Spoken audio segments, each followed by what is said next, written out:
Up. Well, yeah, we were down 8-0 with, I don't know, 8 seconds gone in the game. And I just looked at Nolan Glick and I said, it's over. And then from there on, we drove the length of the field on offense and just battled right back. So, yeah, and then, they had the ball and they were up 14-6, I believe. And I just can't say enough after the game last night. You guys won because of heart. That's exactly why we won. And we got the ball to start the second half and having trouble almost how that all went down. But I know Will hit a big QB counter. And I'm not big on like being wrapped up what's going behind me, but I can honestly say that's the loudest I've heard a crowd at Pekin when he scored on QB counter last night to take the lead. And man, that was the rest of the game on that. Yeah. And, I've heard a lot of talk throughout the week from different coaches about, does your district play prep you for playoffs? But, you could argue no to us as well. But, man, I just – our defense, I credit so much of this just to what we've done in the offseason, in the weight room, and then obviously taking care of business against the teams that maybe weren't quite as good this year. We did what we should do to them by putting up big points and pitching shutouts. And players now. So we're going to start with Will. Will, you're a senior, correct? Yes. Actually, it was Will Adam running last night. Well, it wasn't just me. He was our second scorer that right before halftime, and I got to give credit to our O-line. They were stacking that box, and they found a way to get it done every single time. And you guys can see I didn't throw the ball very much, and we didn't need to because we knew what we wanted to do. We wanted to pound the rock right away, and it ended up being underneath our line, and they were a very short, fast, scrappy team, and a couple of plays, they just got under our skin and got underneath our pads a little bit, and it ended up throwing off our momentum a little bit, threw off our tempo. They kind of ran the game from defense a couple of times, and it shifted to their side of the ball. So one of the things I love to give shout-out to are linemen. I was a lineman. You guys, you skill guys, you guys that run around and do all these fancy things, but you can't happen without the big uglies up front. Why don't you talk about your line just for a minute, Will, and tell us who those guys are and what they – From 0-8 to now 8-1, he's the heart and soul whenever we have to go to – if we have to go to somebody, he's going to be the boss. He ate up so many blocks. Then Branton Siren, it's his first year playing varsity. He's really close with my brother Henry. I think he did amazing for him being in his first ever playoff game, and I hope he can keep it up.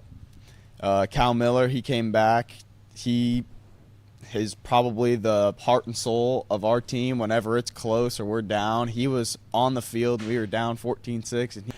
And Alton Williams, he's our right tackle. He is the quietest person you'll ever meet until you step on that football field, and he will scream and yell, and he will get everybody going. And on defense, he put his heart and soul out there. He got hit right in the gut right before halftime, and I thought he was dying on the field, and he was like, "No, I can't go out. They're so close. We got to stop them." So, all those are our line. Amen, brother. Shout out to the line. Absolutely. No, it's fun to talk about those guys because they don't get their names called out in the newspaper on these guys. So why don't we switch that over to Henry? Henry, how handsome are these linemen? They look pretty good most of the time, but other than that, they're not that bad. All right. Spoken like a true sophomore, right? An underclassman gotta give a suck up to those guys a little bit, don't you? Yeah, just a little bit. I don't think I have to worry about you holding your own though, eh? No, most of the time I'm right there in the mix. I think it helped a lot that I started last year on both sides, just getting that under my skin. So now I'm a big role in defense, offensively, more just blocking, getting Nolan and Will where they need to be. But other than that, I won't be around him. It has to be, right? Yep. So Coach Jensen, Weber, and Howard and I were talking about this last week. It isn't necessarily, the physical attributes that make up a football player, right? It's what happens between the ears a lot of the time. Can you guys talk about that, what it means as far as mentality goes and what it means for the Pekin Panther football team? I think like Will's freshman year, they went 0-8, and then Weber's built the culture just that we're a winning team, and now we're 8-1, and I think it really starts in the weight room. Everyone's wanting to work, and everyone's just getting after it every day in the weight room, and I think it starts there. Do you agree with that, Will? Yeah, I think it's in between the ears for us. I wouldn't say we're the most big dominant team, but I think it's the way we play. I think when we play confidently and we play loose, and when we know what we can do, we're one of the hardest teams to stop. And I think it's all off of the guys that you don't see, the guys that maybe play one side of the ball. Like, I'd say Len Castellanos, he started the year late. He didn't play last year, but, he plays defensive tackle, and he's smaller than Henry and I, but he plays with so much heart. I could ask him to run through a brick wall, and he'd ask how many times you want me to go through it. And it's the things like that. We break down on family all the time, and we really are. We come together, and we want the same goal in the end. And I think the friends with the guys on those other teams, I think we just want it more. We want it more than anything.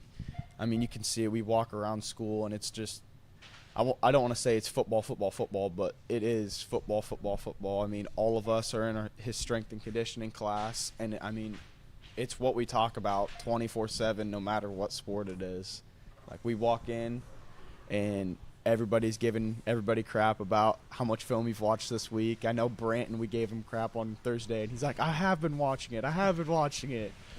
But, like, it's just we hold each other accountable and it's awesome. We love seeing where this has gone. Yeah, we just talk about how you perceive things. Like, it just comes down – a lot of it comes down to just whether you want to make excuses or not in life. Ask Glick. He loves our no excuses shirt, right? Glick, I hope you're watching. But honestly, if you convince yourself, well, I'm going to get it done mindset's just a big part of it. And we talk all the time. No one likes to walk across that and we have to walk there to the weight room. No one likes doing that. No one's watching what you're doing then. Everybody's focused on, basketball and track coming up or whatnot. But it's about what's happened from last November to May for the last 4 years. So, Henry, you've seen this program grow. You've watched your little brother do this thing. Are you confident that you guys are going to be able to carry this momentum in future years for Pekin Panther football? Obviously, I think we're going to come out and do the same thing we did the same thing we've done this year next year. I mean, it's just bred into us now. On the team before, son on the team before, but I'm a Pekin Panther fan, especially with Coach Weber there. Why don't you tell me what Coach Weber means to this team and the turnaround that he's brought forward? I'm voting for him if I had a vote for Coach of the Year here. But why don't you talk about him for a second? Coach Weber, he's changed his program around. Pekin was not on the map at all for football for probably the last 10 years. And these last 4 years, he has bred football into us. He's changed everything the way Pekin has been football. And then he's also our AD. He does everything around the school sports-wise. He's committed to every sport, but football he lives and dies for this. So, well, same kind of question. Why don't you describe a practice and This running joke where he says one more, and it's never one more. It's always more than that. But, yeah, you can't strive for perfect because it's not going to happen. But if you strive for it, it forces you to try. And I think that's what we preach is if you can give it your all, that's all we ask for. And we know if this team gives it our all, it's going to be as much as we want out of it. So I think that's how I can say a practice is. And we know what we want. And he knows what they want. All the coaches do. They put so much work and time in. If we didn't do the same, I don't know what I'd do. So tell me about just the attitude and the effort during this practice. Is Coach Weber up? Is he big? Is he yelling at you guys, getting you guys going? You guys got music going? What's the atmosphere like? No music. Well, I wouldn't say Weber's the big. Well, us players think Coach Weber and Coach Mose they play good cop and bad cop. If one practice, if Weber's yelling, the other then Mose isn't. If Mose is yelling, Weber's. So it's kind of you do pay. You play. We read in between the lines, but yeah, it's. I think we try to have a lot of fun in practice. I feel when our team plays loose, that's when we play better. We can't be up in each other's face, because then it starts sliding away. If we're up and if we're having fun, if we're laughing, then we're playing our best football. Coach, is this good cop, bad cop routine by design, or is that just coincidence? A little of both, but I do believe, like, I'm a huge positive reinforcement guy within reason. But man, when something needs fixed or someone needs to hear something, we're down. But yeah, I mean, we like for a good balance of coaching. You know, and we're not a yeller staff. I'm not big on yelling at kids, but they need to know when things aren't done right. And we just like to have a balance some days. I don't know that it's really predetermined. We don't draw straws or anything like that. But we're happy that kids do respond to hard coaching. And once more and more kids respond to that hard coaching, you don't have to be as hard on them sometimes. Andy, I'm going to jump in here. Let's backtrack to last night's game a little bit. I'm going to put up on the screen our Daisy Dew Landscaping Player of the Game, which our announcers went with Caden Bender. Now, we talked about Caden earlier. Just any specific comments about him from last night's game? I told his parents after the game, never been so proud of a kid who, you know, went through shoulder surgery, dinged up knee his freshman year, shoulder surgery his sophomore year, and just kind of finally grown into that two-way player. He's one of the most dominant interior D linemen I've ever coached, and he's making tackles when they run away from him, when he runs it down from the back. He gets such a big player that, you know, he cleans 265, he squats 515, he benches 370, and he weighs 278 pounds. So he's a guy that they try to run away from, and he runs it down, and his emotion's just been crazy this year when he makes plays. You could see it. He's having a blast, as Will says. He's having fun. Anytime guys are having fun and dominating, good things come from it. Also from last night, we had the power go out in the stadium. Talk about that. Was that it was in the fourth quarter, right? And did that change things, the atmosphere, how the team was going at that moment? It can, and I was concerned who's this going to affect more. It's 3rd and 7 for them, and they're at midfield. Our defense really didn't give up any long drive. They're coming back on. I can hope that I think it's going to work. It's going to take a little bit, and then I heard some chatter. There was something else down the road a little ways that happened. So once that come back or started firing back, me back there about now, starting the game up, and glad we weren't. But yeah, that's just one of those things. You know, you got to keep your team together. What were your thoughts on those two particular plays? Well, the fake punt, I was trying to match their pace. I wanted to make sure that we didn't get down too big. But so, yeah, hindsight's 20/20 on those things. So yeah. Any other questions, Andy? Oh, I've got to ask my staple question, Steve. Yeah. Okay. So I got to ask you players, what do you guys do before a game to get up? Is there a song that you guys listen to that really gets the juices flowing, the blood flowing? That's after the game that we all listen to. After every win, we listen to Laffy Taffy.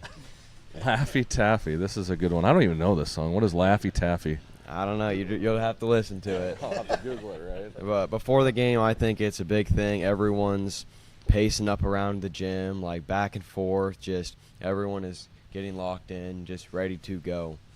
Ready to hit someone. Well, you've already lost me on this pregame thing because I'm thinking about Laffy Taffy, and there's got to be some sort of a dance or something to it, right? There's not really a dance to it. It's just, I don't know when it started. You have to ask Will, but my freshman year and this year, it's after every win we listen to it, and it stuck. All right, we're going to go to the outgoing brother to get more info on Laffy Taffy. Will, what's up with this Laffy Taffy deal? So my cousin Ken and Wynn, it started whenever they went to sub-state basketball years ago, and we decided to bring it back my sophomore year. And I wouldn't say it's a dance or anything. I would say it's more of a vibe after the game that it gets everybody like. I just wanted, before we ended, I wanted to give a couple shout-outs to Lena, Adam, these kids, his mom, and just the amount of work and organization she does in our booster club and our concession stand. And then God, I feel bad, but I almost call her if we need anything that's kind of outside the walls of the program and need help. So just wanted to give her a big shout out. And then Jamie Vandehar and my wife gave a good advice before the game last night. We need to score more touchdowns and give up less than we get, and we'll win the game. So shout out to them for the great game advice. Had to get that in there. You know, that sounds like it's not Aaron asks, but Aaron advises as well. So I get it. I absolutely get it. Keep it simple, right? Yeah, absolutely. Guys, congrats on the big win last night. First step towards the ultimate goal. And I tell you what, if you guys make it to Dome, I'm gonna jump on this Pekin train. I'm gonna be there. Oh, thank you. Thank you. And before you guys get out of here, let's get a quick picture since you guys made the trip up to Sigourney today. Here we go in 3, 2, and 1.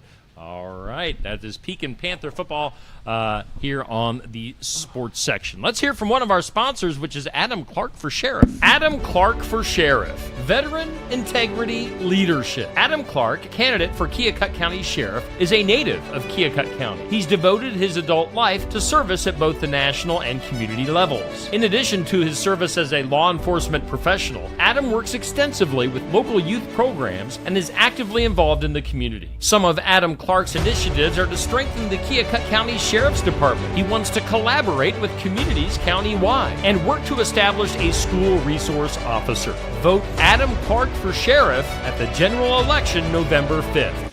All right, we are back here at Brothers Market in Sigourney for the sports section, and we do thank all of our sponsors for making our game possible. We're looking at right now our athlete and our team of the week, which was swept by Sigourney Keota football this past week. Our athlete of the week for this past week was Braden Wood from Sigourney Keota football. That's the second time for him winning this football season. Congratulations to Braden, two-time athlete of the week, brought to us by Keokuk County Hospital and Clinics. Team of the week, once again, 4 out of 5 weeks was Sigourney Keota football, as they were voted our winners again. State Farm Kelly Style, our sponsor for the team of the week. So congratulations, just a hair. And let's bring on that Sigourney Keota coach. Of course, a tough game last night in the playoffs. We've got Andy McGuire, our host. Coach Jensen hanging out with us this morning. Andy, take it away. Coach, tough loss last night to hit the end of the road for the SK 2024 football season. Coach, that was a tough draw. West Branch, we knew that was going to be a tough game coming in. West Branch has a storied history, a storied coach that is no longer with us, and probably one of the best 2-6 teams that I've watched. That they were all going to be back, and yeah, their 2-6 record was Williamsburg 3A team they lost to. Dyke, we know who they are, top 2 team in the state. And you got Regina, West Branch. We knew it wasn't just a regular 4 seed. They were just in a district that was loaded, and we knew they were going to be talented. And obviously their district was probably head and shoulders above ours. And there's a lot of things that you look back. I wouldn't say there's any one thing like, we should have done this, we should have done that. It's just if we would have made this play, or if we would have made that play, or not given up that play, it's a different story. 14-0 from the jump. We allow a kick return for a touchdown. And then the ensuing return, I believe, was the fumbled return that they got the ball. And, it just – everything kind of compounded on itself. I would say we gave them 2 short fields to score on us, marched the ball on us, and earned those scores. A tipped pass that just happened to fall right in the receiver's lap for a touchdown. A 3rd and 16, 50-yard bomb for a touchdown. Just things that you saw on like that play on film. Most of the time, they're 1 out of every 5 times they're completing that ball or getting it down there, and it was just a well-thrown ball, and speedy receiver got behind us on that deep ball. And you just look back and say, God, if we would have got that taken care of, if we would have just made that play, it's probably a different story. But that's why you play the game. You don't just think that you're going to win a game anytime you step out there, which I don't think we were overly confident. I think they came with a little bit of soreness to their soul with losing their Week 8 game, and it's a new season when you hit the playoffs, and they're 1-0 and we're 0-1. So but the fight in our kids, we never gave up. Yeah, we got down, but it was just still keep going, and our guys did, and had an opportunity at the end to score and tie it. And there's some things that happened that I think that could have turned out differently, but obviously didn't. And we're going to be sitting at home watching from here on out. Yeah, it was certainly a wild football game, in my opinion. Like you say, you came out 14-0. It felt like you were firing on all cylinders. Even after that kick got returned for that touchdown, I felt like, that's kind of an uncharacteristic thing. There were a bunch of those things that happened last night. I think you hit the nail on the head with that tipped pass. I think it was John Berg that got a hand on it, good coverage, and it felt like the stars aligned for West Branch last night. There was absolutely no quit in the SK football team. There were dudes out there flying around, almost to the point where it was I'm not going to say dangerous, but they were throwing their bodies in places. I know Caden Clarahan, took himself off, which you never see. Isaac Bruns was running as hard as anybody that I've seen run, and it's one of those nights, Coach. How do you coach through that when you have that feeling like, man, it's just not going our way tonight? You just keep you got to keep going.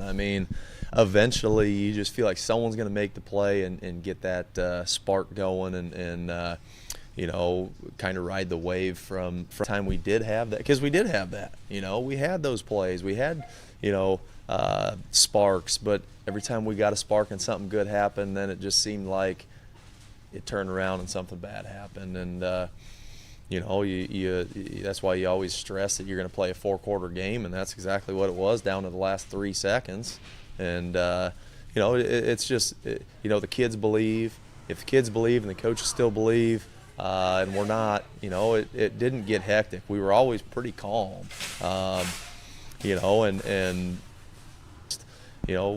West Branch was doing the same thing on their end. It was just both teams struggled in certain aspects, and then just found a way in other aspects. And they had a few more things go their way. We know what it takes to be in big games, and we just had a few too many errors here and there to win big games. Yeah, there were plenty of issues on SK's side of the ball in terms of just mental lapse things or things that didn't go their way. But you did mention the officiating, and I don't want to get too deep into this thing because coaches coach, players play, officials officiate. But there were a couple of calls in that game that I thought really impacted the game. There was one where Isaac Bruns was running on a pass play and was held, I think, for 15 yards, and the ref was right there and didn't throw the hanky on it. And I know that you were right there, having a chat with him too. And then a similar situation at the end of the game where you're trying to get a timeout, and it's like these guys just put their eyes down and didn't even look at you. You were in the middle of the field trying to get that timeout called. How frustrating is it on those critical moments in that game when you see that stuff happen as a coach?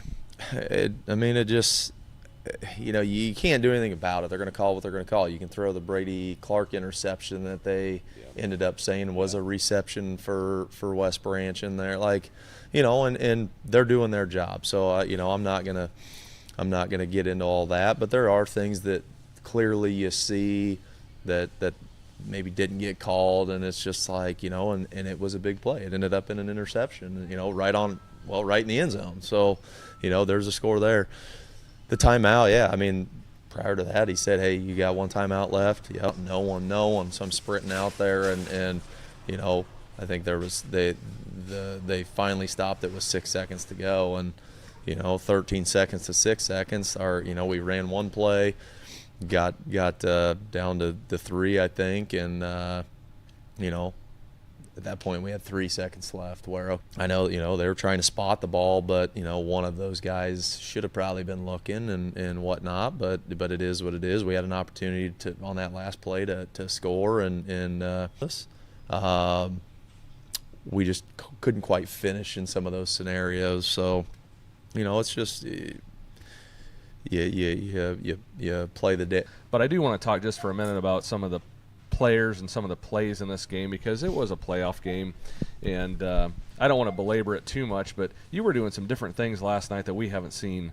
Braden Wood threw a nice ball on a flea flicker. That was something a little bit different that that we haven't really seen. On defense, I saw a 3-man front, and that is a dream role right there. So that was fun to see.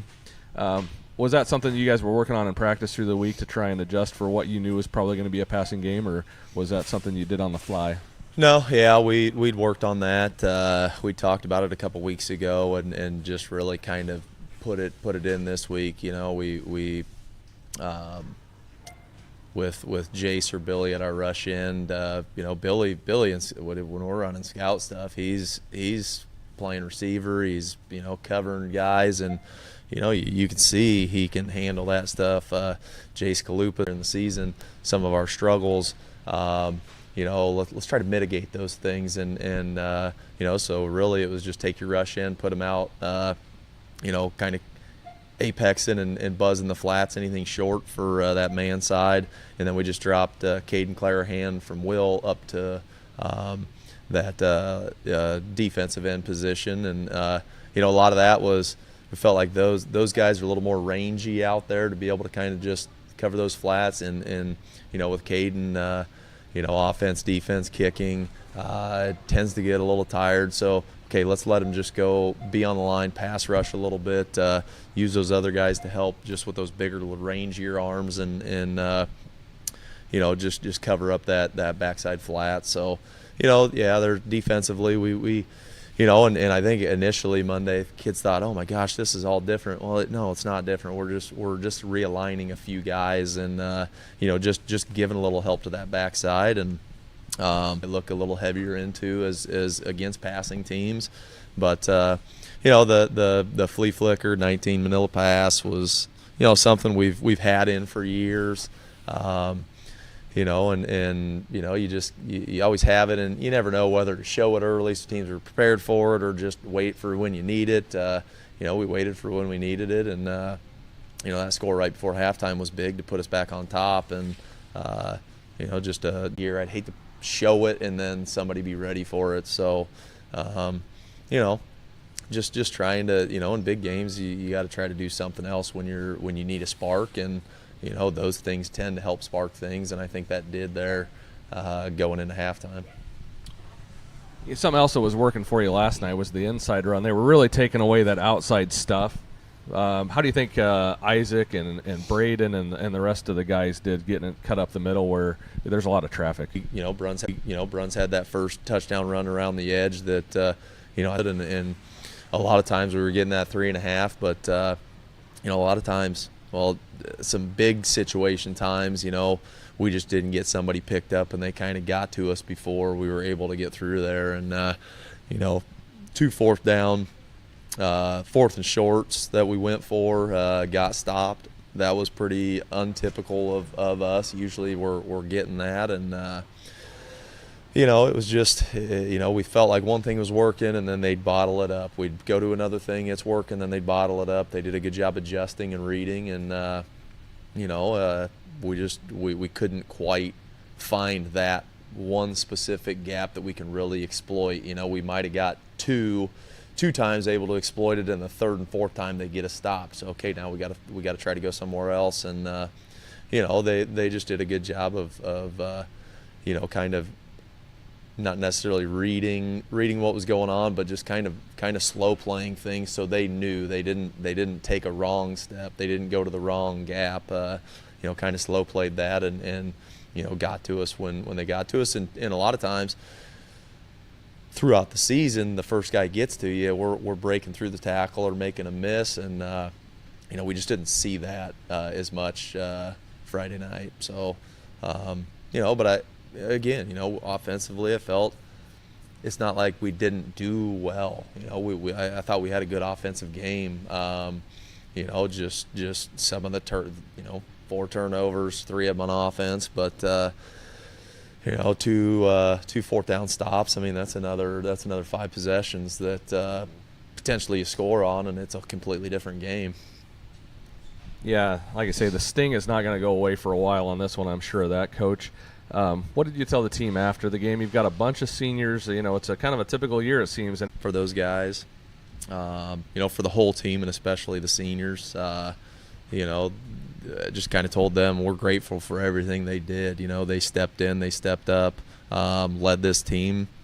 You know, things could have turned out a lot different from that week 1 loss, but those guys stayed together and didn't let it affect them. And those guys have done so much for this program and, you know, followed the leaders before them and became those leaders. And you know, we entrusted them to do the right thing and lead by example. And you know, they did that. And without those guys, we probably didn't have the regular season we wanted. We probably didn't, you know, may not have, you know, won a 5th straight district title. And, you know, just kind of told them that loss is not going to define them as a football team. And, you know, it's just things didn't align last night. And you know, we allowed a little too much in a big ball game to be successful. Yeah, I think you hit the nail on the head. There are a lot of quality athletes out there, student athletes. And what are you going to remember the most about this team specifically? I just think their resilience. You know, I think even coming into the season, there was a lot of talk, you know, or the expectations from people outside of our program, you know, knowing what we lost. And I think it's natural for anybody you see a group that you lose as seniors, as dominant as those guys were, that we're going to have a down year, you know. And I think for some people, maybe that first week loss validated their statement of having a down year. But, you know, these guys didn't let that affect them. They knew how good they could be. And you know, sure, yeah, maybe we weren't as talented early as we were last year. But, you know, a lot of those guys last year, seniors, were playing from their sophomore year on. And they just had that experience. And we came in with a very unexperienced group. And previous years, what have you as coaches done to help, you know, progress those players to when they do have that opportunity to jump in and play in varsity, that they are ready? And I think we do a good job of that, you know, with just working together on all our individual reps. You know, when we go team time, splitting, so you're always getting your offense, your defense. We're very unexperienced that first game, and it showed. But, you know, I think, you know, you look at the team we played, they ask the coaches, you know, what do you think it's going to be like? You're going to be down a little bit. Ask the expectation is no. You know, we've set the bar high, and we expect that everybody does their part to fulfill their obligations. And, you know, our kids are committed in doing that. I think they know what's at stake for them. They don't want to let their fans, their program down by not going out and you know, playing at a high level all the time. Yeah, I can't help but think it's kind of a rinse, cycle, repeat thing for SK football at this point. You know, back at the COVID year, the year before that, you know, the run to the Dome. The year before that run to the Dome, we lost a first-round game to Mediapolis, and I think there was that same sentiment that we're losing so much. That was Week 9 district championship game. 9. That wasn't even Correct. we got Correct. left out of the playoffs. Correct. Yes, I'm sorry. Yes, Yeah. thank you for correcting that. But that was the type of year, because that team had all the potential in the world, and we suffered a heartbreaking loss.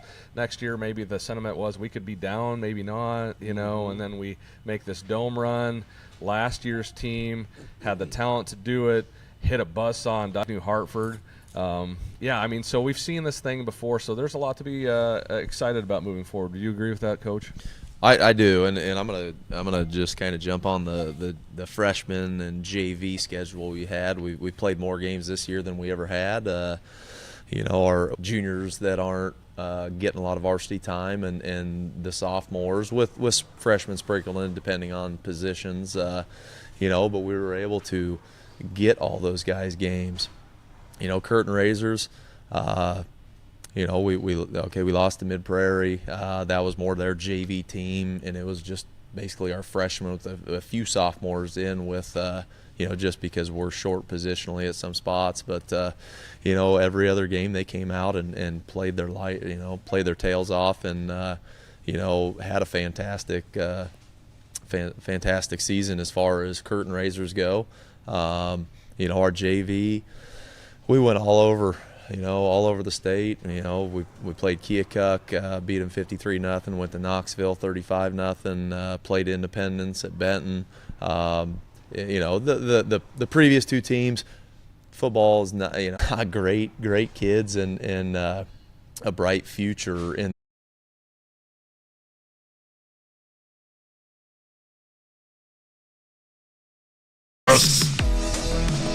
Aaron might have been a little upset if we did.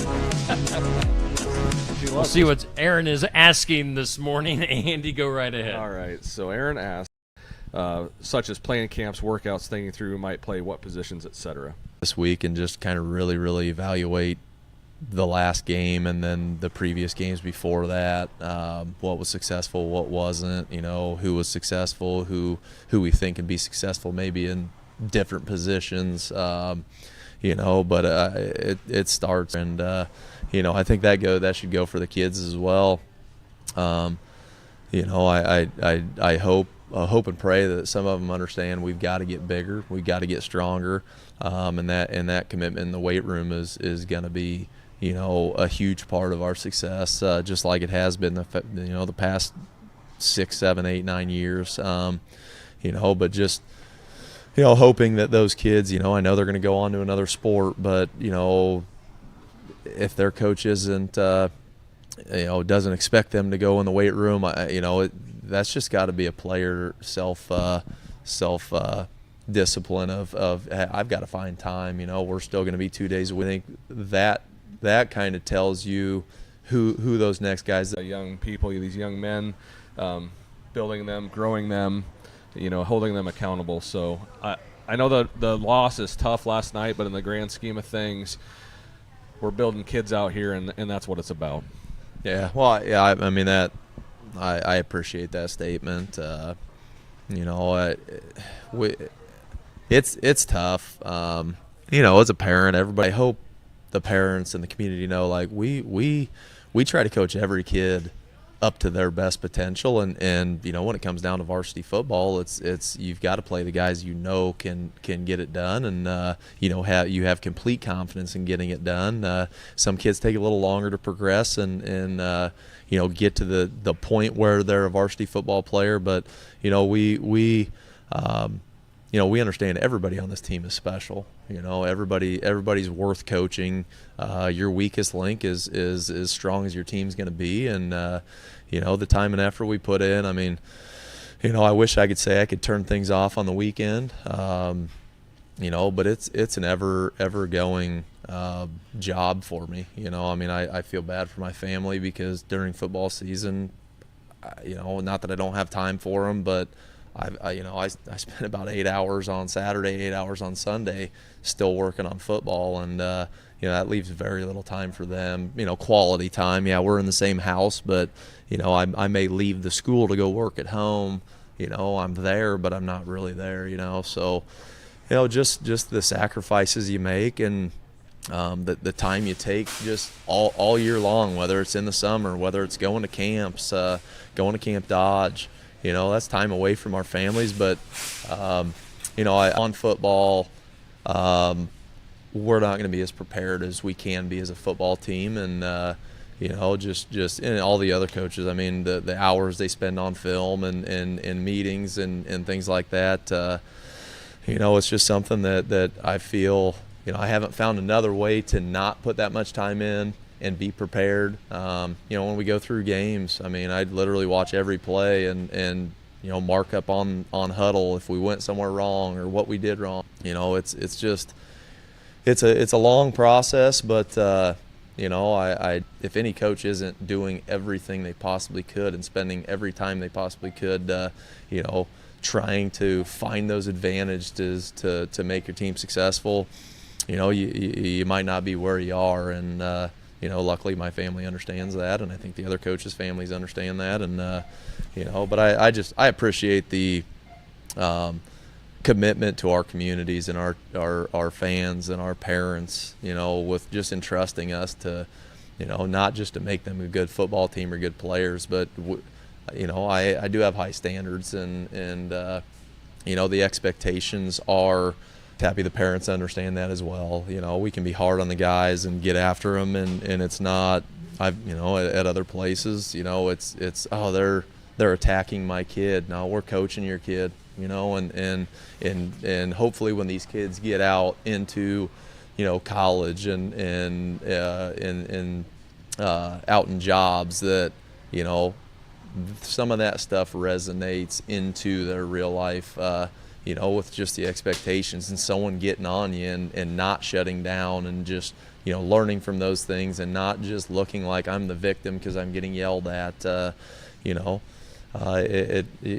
It all works. It all works the same. Life isn't fair. The real world is tough, and if you haven't had a tough upbringing, whether that's at home, whether that's in athletics, whether that's in school, you're not being set up for success in life. And I just and I still feel like I correlate with the young guys very, very well, and I think that goes a long ways as well. And we go to some of these camps and you see some of these other coaches, and I think it's good for the kids to see other coaches and how they react to their players, just to understand, I think our coaches do the right thing. They might get honest, but, we see some of these coaches going ballistic on their players and things like that, and I think that kind of crosses that line to where the players may just not trust you or not want to be coached by you and, cause issues within the program. But, we've got a good thing going on,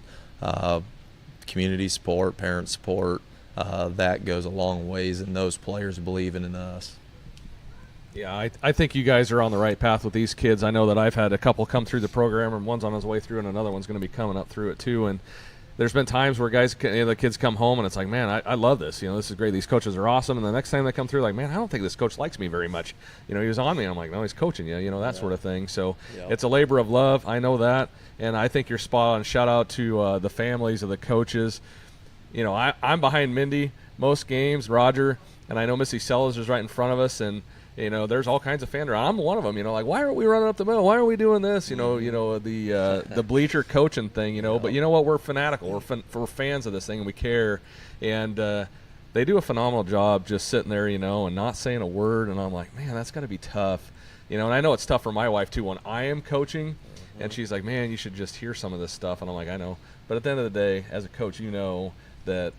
You're on the sideline. You have to make that decision. You're leading this thing, so that's what it all boils down to. But it's tough, as being a family and having a kid on the team, and Jaden's on his way up. So it's a tough thing to do, and I appreciate that, and I appreciate the work you guys do. So rough loss last night, Coach. I know it's going to sting for a long time, but you know what? The sun's going to come up tomorrow, and we're going to do maybe some redistricting and see what happens, and keep swinging at it. So that's all we can do. Absolutely. Just forward thinking mind. That's just what I want out of our players is already start thinking about next year. What are you going to do to put yourself in position to be successful as an individual, and collectively, what are we doing to make ourselves successful as a football team? If this loss doesn't sit in the hearts of those guys and kind of push them to elevate their abilities, I don't know what will. Yeah. Well, congrats on a great season, Coach. 2 losses, a pile of wins against some really quality teams. So we'll get it next year. All right. Thank you. Go Cobras. Appreciate Coach Jensen coming in on Saturday mornings the last couple of months. The last 2 months have flown by. Let's take a look at our Sheets Chiropractic area scoreboard from last night. Thank you, Coach. Appreciate it. And weird awkward handshake as he walks out. Area scoreboard, Sheets Chiropractic.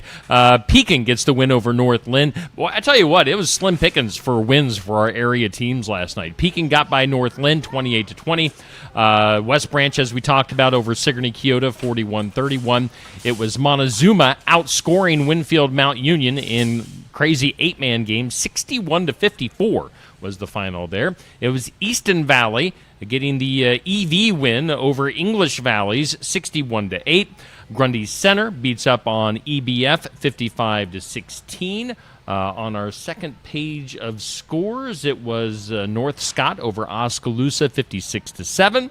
It was Waterloo West over Ottumwa 28-21, and Van Meter over Albia 56-10. So Pekin and Montezuma are only teams from last night that got wins. So it was, a rough night here in our area for Steve Shuttler Media. We do thank Brothers Market for being our host venue and host sponsor for our sports section. Savings are made simple. You can go to shopbrothersmarket.com. Digital coupons, earn rewards, deal of the week, shopping deals, and more. You can also download that app. It is a smart way to shop.